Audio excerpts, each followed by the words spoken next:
Hello, welcome everybody. This is the Columbus McKinnon free webinar series.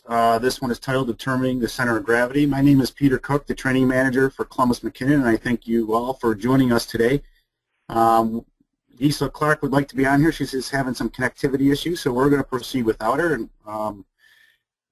anybody that has any questions can email me direct, and I'll have to answer them after the webinar, and I'll answer you all direct. My email is peter.cook, C-O-O-K-E, at cmworks.com. That's Charlie Michael Works, W-O-R-K-S.com. So it's peter.cook at cmworks.com. So if you have any questions regarding what I talk about during the webinar, I'll certainly answer you each individually after we complete the webinar.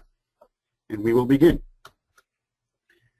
So what we're going to do today is we're going to define what the center of gravity is. And in my opinion, when you get into rigging, if you know what the weight of your load is and you know where your center of gravity is or how to determine your center of gravity, from there you can size up your slings, your tensions, all your attachment points and hardware. Everything there, to me, becomes much easier to do. And if you don't know your weight or your center of gravity, you're probably going to be rigging improperly. So this is a very important topic, and we're going to just talk in general terms about center of gravity and some simple equations that we're going to do. So certainly it could get much more detailed than what I'm going to present to you today. This is just more of an informative webinar. So again, if it can get more complex than what I'm talking about here, but we're going to start off in basic terms, and works perfect for a webinar such as this. And then I'll show you some below the center of gravity lifts and how you rig to that, in which we need to have concerns about when we rig below the center of gravity. Again, this is for information purposes only. It's not a substitute for any standards or legal advice. So anytime you have any questions on what we talk about, you want to refer to those applicable standards, a qualified person or an engineer, and get those questions answered. This is just to kind of make you aware, point you in the right direction, and kind of more of a safety type of webinar, and certainly not meant to be a tell-all for determining center of gravities. So let's begin. What is the center of gravity? Well, there you see what the symbol is. So anytime you look at prints, drawings, sometimes the symbol will be on a load. It's not often, but that is the center of gravity symbol. So anytime you're looking at a print, sometimes you'll see that center of gravity symbol on components, or you'll see it for the entire assembly. And so what that is the point where all the weight or mass of the body or object is concentrated, and it is not always the center of the object. For symmetrical loads, yeah, it's going to be, in the center of the geometrical center of the object. But in real life, not everything is symmetrical, and the center of gravities are not. So that we have to determine where is that going to be. So it's not always that easy. So we'll determine the forces on slings and lift points when we define that center of gravity, and also determines how an object is rigged or transported. So it's very important to know where that is and understand it. So there you can see a symmetrical load. The geometric center, obviously if it's symmetrical, that's fairly simple, and you rig to that. And that's where you want, you want to get your crane hook directly over that center of gravity for lifting a level load. And then you can see in the bottom picture there that the center of gravity is off. So in this particular shape of object, we may just visually looking at it say, okay, yes, that's the center is not going to be dead center of that object. It's going to be somewhere more towards a heavier end. And sometimes we can determine that where that heavier end is. So let's look at this L shape. We're looking at a plan view of an L-shaped object. Let's say this L-shaped object is a 5-ton shaped load. So whatever the L shape might be, it could be pipes, could be steel, something of that nature, but we'll just kind of keep it simple. So where would we lift? If we wanted to lift that structure totally level, straight up, where would that center of gravity fall? And right now we really don't know, and you wouldn't know in the field. So one of the things we need to do first is to look at this object. We could look at prints, scales, things of that nature, and the prints might be able to tell us the weights of components, might not. But in more cases than not, it's not going to say that. So we need to break down a non-symmetrical object into symmetrical shapes as best we can, into simple symmetrical shapes, okay? And then each shape is going to have its own center of gravity, and we need to determine the weight of each shape, okay? Sometimes that's easily done, sometimes it's not. Simple calculations can do that. Well, let's say in this case we're able to determine the weight of each shape. Either we can use crane scales or dynamometers, anything that'll help us out. Well, we see at the bottom of the L, that's a 2 tons, that weighs 2 tons, and the long leg of the L, the one that's going vertical, is 3 tons, okay? And so those are the two weight shapes, and each of those shapes has its individual center of gravity, okay? But we want to lift this as one unit, as one entire shape.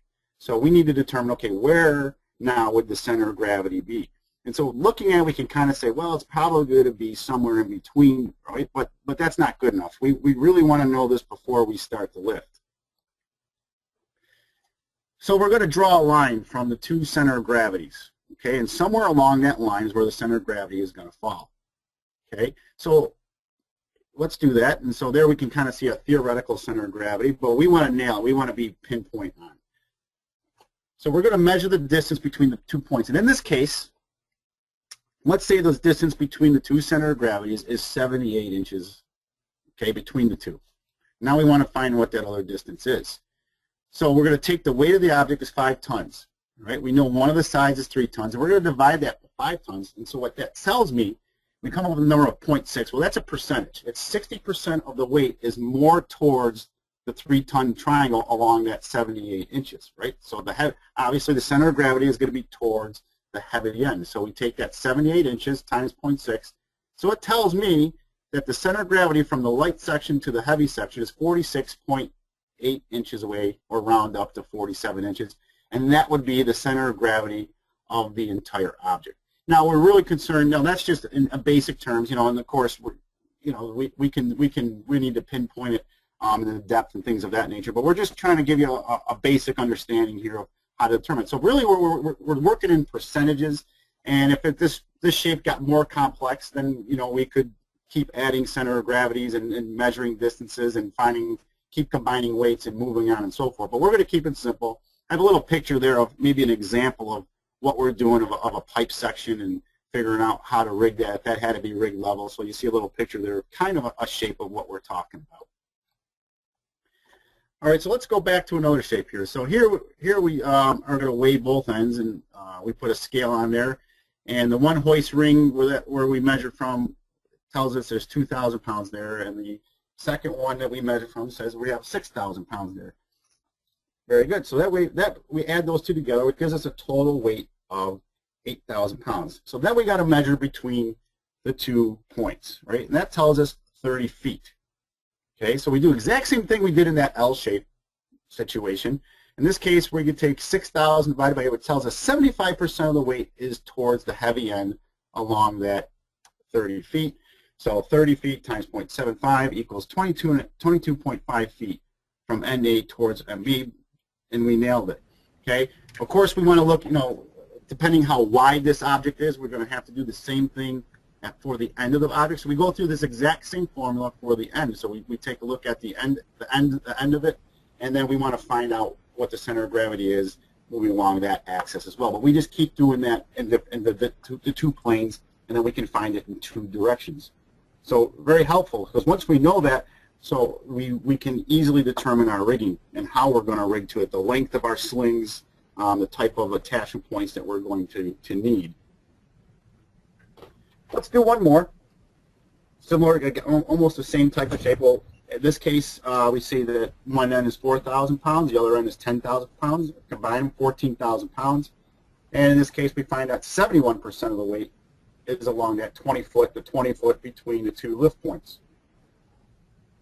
Take our 71% times 20 foot, tells me 14.2 feet is more from the light point to the heavy point is where our center of gravity is. And again, we can do that same type thing in the end, and we do the same thing towards, looking at the end to find it in the other direction, depending on how wide our unit is.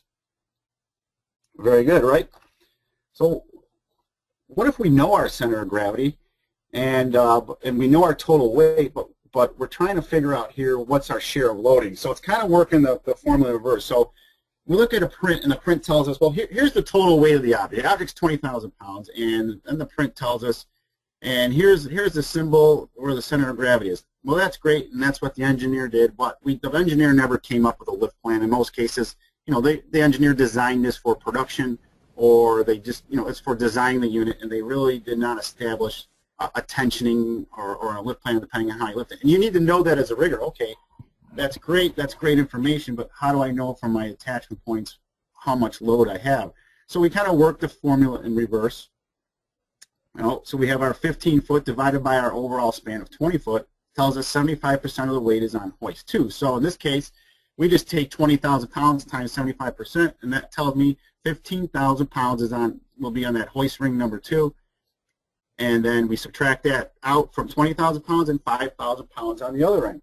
So depending on how I want to rig to this, I can size up the hardware properly. I can, it gets a little bit more advanced rigging to this, but we can determine load angle factors and tensions and things of that nature to go from there. Or maybe we want to use a spreader bar, and how are we going to accomplish that, and what's the size of equipment that needs to be on that spreader bar to lift it straight up.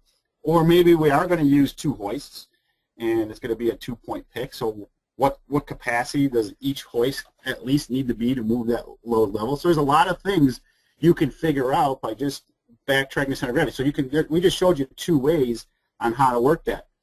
Well, let's look at that one more time. But in this case, we don't want that load level.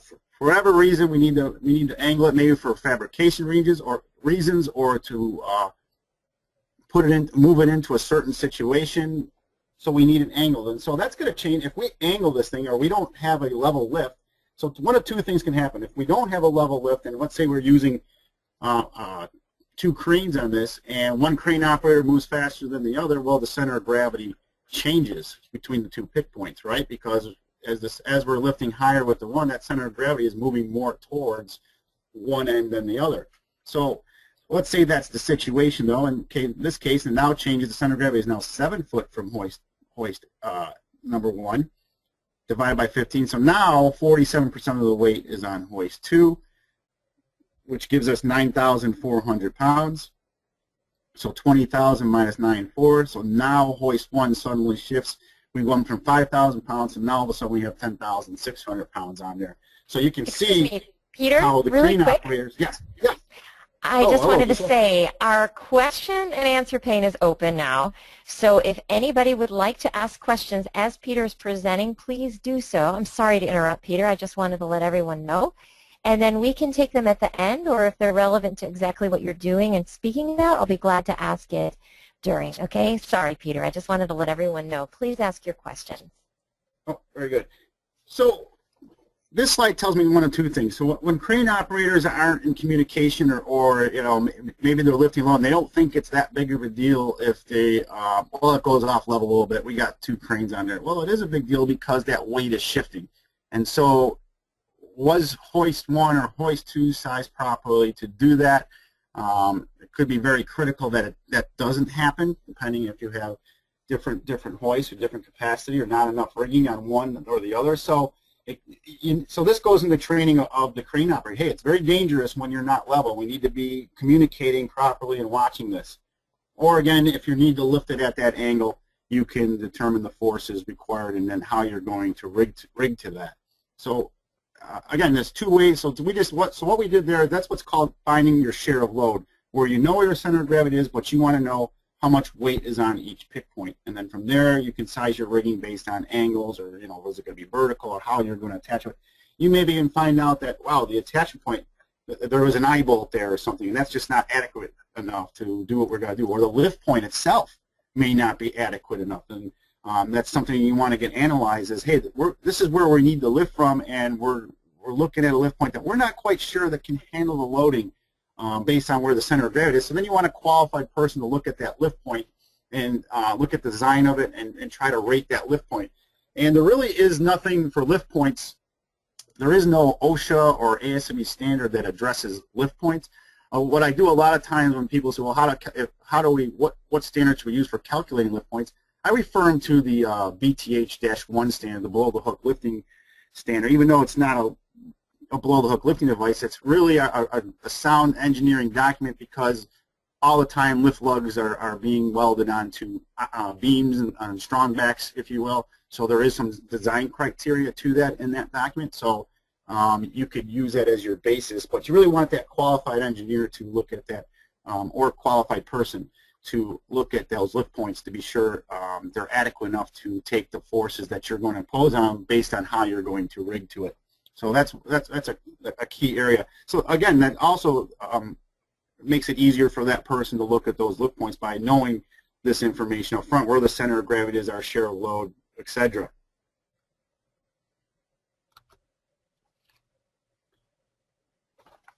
So, as mentioned at the beginning, it's important that the CG be directly under that crane hook. So in this case, if this lift were to commence and we're off just slightly, that load is going to shift, it's going to turn, it's going to swing out. Okay, and I've been to places where almost this exact shape of load, it was a some kind of die, I forget what it was, but it was almost this exact shape. And when I went through this formula, everybody, and we determined the center of gravity on site and we rigged to it, and when I instructed the crane operator to go ahead and make the lift, his comment to me was, watch out, this thing likes to swing out a little bit sometimes. So it became customary for that crane operator that the load is just going to swing, and that's what it does when you lift this, because he was never rigging or never lifting by the center of gravity, and then they were making their adjustments with the lever tool on the fly to balance it off, which is not the greatest operation in the world. That just spells disaster.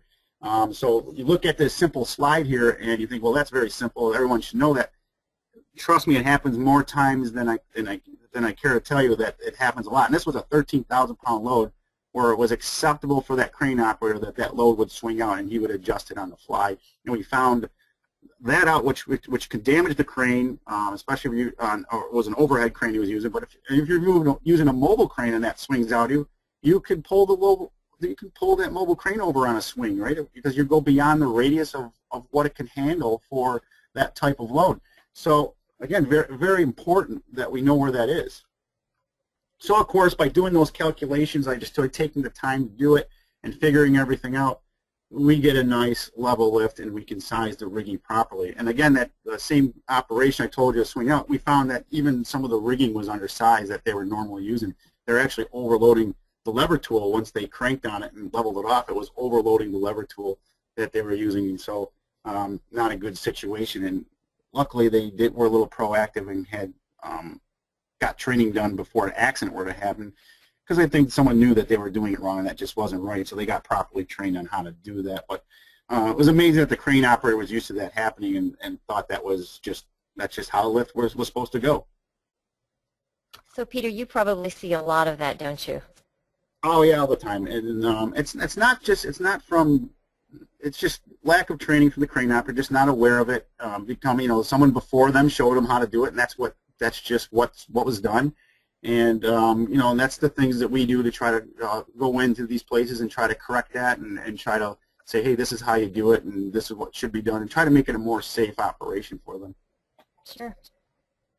So here's a real-life example. This is a compressor unit, fairly large unit, and you can see here they're using a lifting beam, and they have the lifting beam strung out here and a double, so they have two double slings on each end, and they're going around trunnions. Now, what became acceptable practice for them was it was stable from end to end, but it was not side to side, because we're below our center of gravity lift. And when you lift below the center of gravity, the best example I could give you is if you're sitting at your desk, put a pencil and set it on top of your index finger, okay? And you can lift that pencil up and down, and you can move it, but you'll see that it's very unstable. You're going to be rocking from side to side, so any slight movement, you're going to lose that pencil. It's going to fall off your finger. Well, that's like rigging below the center of gravity. Below the center of gravity, it's a very unstable lift.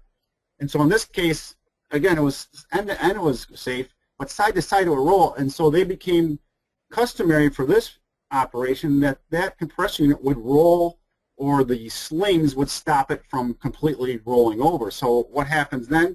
We're going to get damage to the slings, right? And so that's really shouldn't have been acceptable to do that. Hey, that's going to hit the wire rope slings, and that wire rope can possibly get damaged, can get kinked, can get bent. And again, that's how some people could lose that load by doing that. And they had a headroom issue here. So in reality, they needed to have a pyramid type of configuration. So here I kind of drew out what the rigging should have been. You can see how much headroom that takes up. Okay. Now we could have, in this case, I'm just showing extreme there, that our rigging angle compared to where the center of gravity, draw a line from the point to the center of gravity, our rigging needs to be greater than that for stability reasons. In this case, it is. But you can see we've formed a pyramid. So if you look at the end view, there's a pyramid, and you look at the side view, we form a pyramid with a spreader bar. And so that's, if I'm going to go back, I just want to go back one slide one bit. So you can see there, we didn't do that. We didn't have the pyramid on top. We just had a lift point on top. And that's a pretty heavy lift. In this case, it was, you can see it's a 100-ton spreader bar. So this is a pretty heavy lift. So to have that unit roll onto the slings is probably not the greatest rigging plan in the world. So what happens? I don't have the room for this. So we're going to have, what they probably should have done is they would have to come up with some type of structure. If they don't have the headroom, then that lifting beam would be constructed as a 4-point lift with a rigid structure. Basically, you'd have steel legs coming down, and then you would grab onto the, you would rig onto those trunnions, and you'd have to have a rigid structure to do that if you don't have the headroom to lift that unit around. So when applicable, try to use lift points above the center of gravity. So could this unit have been redesigned? Could we went to engineering and said, hey, is there any way these lift points can be rigged above that center of gravity? The closer your lift points are to the CG, the more unstable it comes. So extra care needs in planning of that. So somewhere along the planning stage of building that fabrication, I'm sure it was built awesome for production use and how it functioned, but a lot of times what we found in being in 10 years of designing blow hook lifting equipment, we found that it was, oh no, we don't know how to move this out of our factory. We need a lifting beam like tomorrow. We built this thing and never figured out how we're going to move it onto a truck to ship it. And sometimes it happens at the wrong time. Was so we had always designed something to come up to get it out of their factory. So just some of my experience what has led to some real crazy designs of blow hook lifting equipment to get something moved.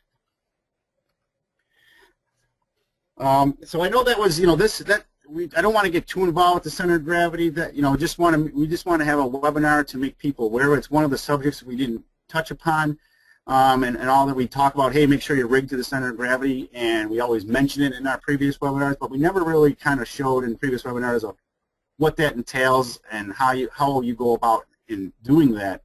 And so in our rigging classes, we get more in depth about that. We'll actually go through a whole rigging plan of, okay, now that you know your share of load, and how do I size my slings? How do I size my tension?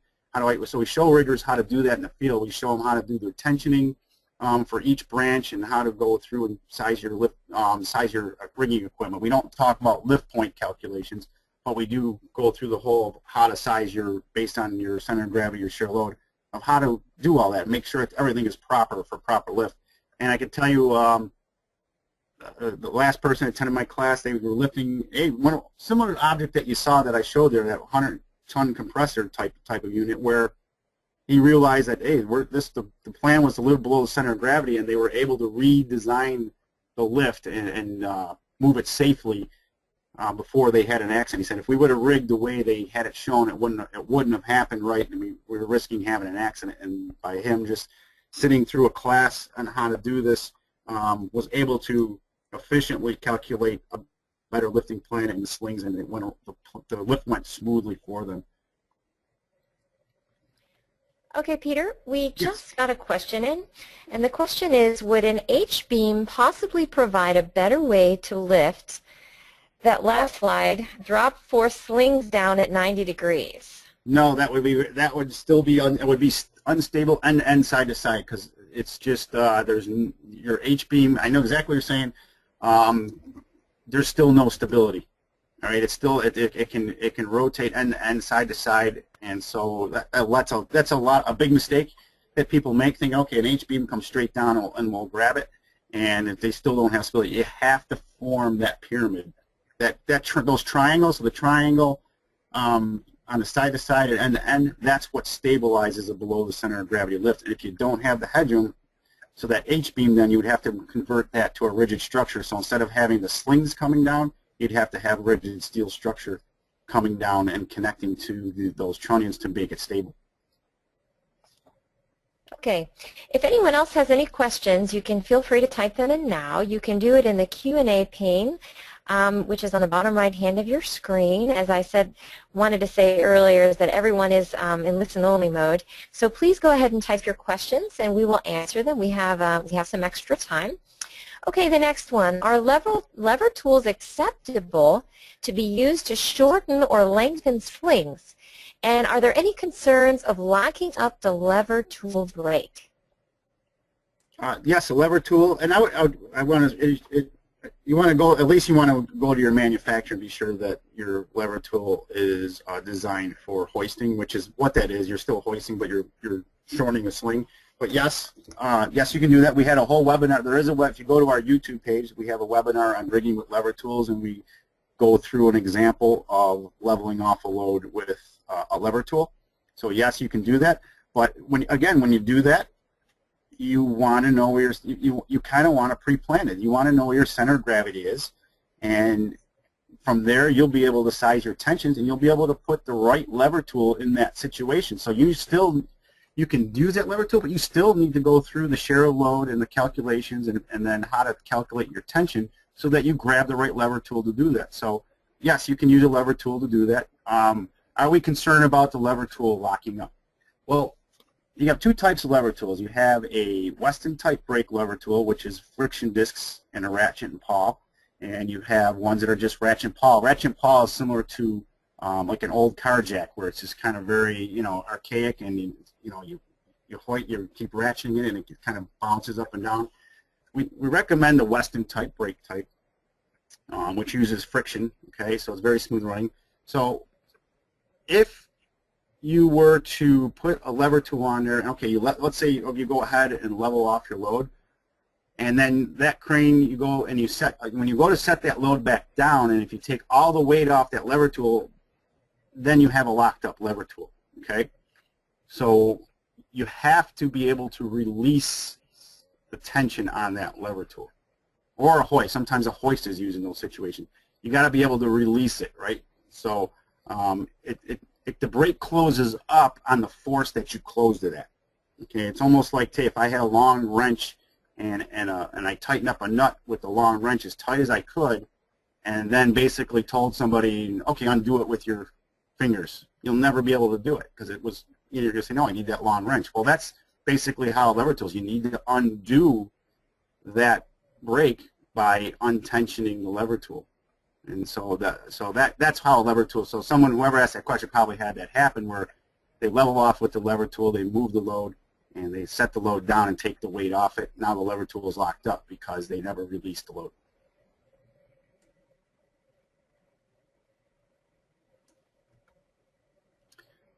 And Gisela, you still there? Yes, I'm still here. I'm just getting ready to launch a polling question. Just bear with me one sec. Why don't you go ahead and go to the next slide, Peter, and then we'll come back and see if there are any more questions that have come in. Okay. So some of the things, we have, there's a lot of information that we put out there for you guys. You can see just from this webinar, it's really not we're really not trying to sell product. We're trying to teach you something. So if you go to our YouTube channel, you're going to find, I think how many are we up to now, Geese? At least 14 or 15 different webinars? I think 16 actually, yeah. I just looked, and we just created a category, which I will share in a follow-up email to everyone on the call, which is like a list where you can see all of our safety webinars that we have started since the last 2 years. So, and a couple of them have quite a few views. So, yeah, it'll be a great resource for you to take a look and see at your leisure whenever you'd like. And just so you know, this series that we do is a monthly series. And so since you've joined this one, we'll include you in the invitation list for future ones. And if you ever miss them, never fear. If you register, we'll send you a link, or you can always check back to our YouTube channel, as Peter mentioned. Also, if you have any ideas for a webinar, if you want us to address something in a webinar, please send us an email and say, boy, it'd be great if you covered this subject. And if we've already covered it, we'll send you the link to it. And if we haven't, we'll certainly put it in the queue for future consideration. Okay, another couple questions have come in. A question from Richard: if he sent in drawings of a specific load, could we develop a lift plan for him? We could, but it's got. Yeah, my answer is yes. We have the capabilities of doing it, but the problem is for that is it's very time consuming. So we're looking at time to do it. If you want to check something, certainly, send me. What, go ahead and send me. I'll tell you what. Yeah, Richard. I'll tell you what we'll do. We'll give you Peter's email address, and you could maybe shoot an email to him, or two of you can talk about it. Yeah, I mean, if it's something that you want to size up rigging and stuff for, certainly we can help you. But if you want us to develop a whole sequence of events, lift plans, and things of that nature, then that's a whole different animal, and sizing up mobile cranes and things of that nature. I just want to be sure what he means by lift plan. If it's more of they want us to figure out, hey, what slings would I use to lift this, then certainly we'd more than likely to help you. But if it's more, oh, we also want you to size in, crane, mobile cranes and ground, there's more to the lift plan than just the rigging. Sure. Peter, I'll give you his email, and then you can reach out to him after the session. Is there a recommended sling angle if using a snatch block or self-leveler when establishing the center of gravity, as long as it satisfies the WLL? Yeah, you'd have to go to the manufacturer of each. I always refer that we don't. I'm not. CM doesn't sell snatch blocks, so you'd have to go to each manufacturer to see what they recommend to do that. So, but if sized properly, normally in rigging, we always recommend that you never go below a 30-degree angle for your rigging. That's just one of the rule of rigging, and because the forces start to get pretty high, not only are we worried about the forces on the rigging and the shackles and things of that nature, we also get worried about the compressive forces, where can the load handle the compressive forces. So we could have a failure of the load itself in certain instances if the compressive forces are too high, or failure of the lift point. So we try to stay we try to stay above 30 degrees and above. Ideally 60 degrees is the best, but obviously that's not always practical. But try to never go below 30 degrees. When you get into below, that's when specialty devices and below the hook lifting equipment needs to be spec'd in when you start going below 30-degree angles. Okay. We wanted to ask the question for those of you that have seen the presentation and heard. We just wanted to know how many of you might be interested in participating in some rigging training. What we'll do in the follow-up email, if you can just say yes within 1 to 3 months, yes within 3 to 6 months, yes within 6 to 12 months, or no, I'm not interested. We just like to gauge. And what I'll do in the follow-up email, I'll have a link to some of the training we offer in case you're interested and would like to learn more. Yeah, our next rigging workshop is in between. It's called Tonawanda, New York, but it's between Buffalo and Niagara Falls, New York, and it's October 21st to the 23rd. Actually, probably the most beautiful place I feel in the country at that time of year. We just got beautiful falls. A little biased, but you're right. It is beautiful. It is. Hey, I got to comment that, but the colors are just astronomical, especially near the Niagara Falls area, things of that nature. So. Yeah, we're running a rigging qualified rigger workshop, and then you have the option if you want to get certified as a rigger, and that's just it's a third-party testing that we offer through the Crane Institute certification, and so you can become a certified rigger towards the end of that workshop, and so we can offer that to you as well. Oh, and I'm sorry, for those of you that are on iPads, you can't answer, but I appreciate, Juan, you giving me your reply via the Q&A panel, so thank you so much for that. And we will now, just a minute, I will now close the poll. I think everybody has voted. And I just wanted to speak to one more thing quick on our social media. For those of you who are on social media, did you want to talk about this quick, Peter? Straight, okay, perfect. All right, we do have a blog, and you can get there from our website at cmworks.com. You'll see the little icon, and we have over 120 articles about everything in our industry, a lot of how-tos, question and answers from our users of our product, industry information, all kinds of great stuff, and they're pretty technical. So if that's what you're after, I think you'd enjoy some of the stuff you see there. We're on Twitter. We have CMCO Live is our main channel, and CM Entertainment is for our entertainment folks. We are on Facebook. Just look up Columbus McKinnon Corporation. And again, all these icons are on the top right corner of our website, which you'll see on the bottom of the page, cmworks.com. As Peter said, we're on YouTube. We have lots of videos there, and including the 16 safety webinars. We're on LinkedIn as well, and Google Plus for those of you who are very savvy on the with social media and things. We love social media. We love engaging with you there, and I guess at this point we'd like to thank everyone for attending. We appreciate your participation, and if there are any more questions that come up that we didn't have a chance to answer, we will definitely have Peter send you his answer via email later today. So thank you, everyone. We appreciate you coming, and we hope to see you at next month's session. Take care. Thank you. Thank you. Bye-bye.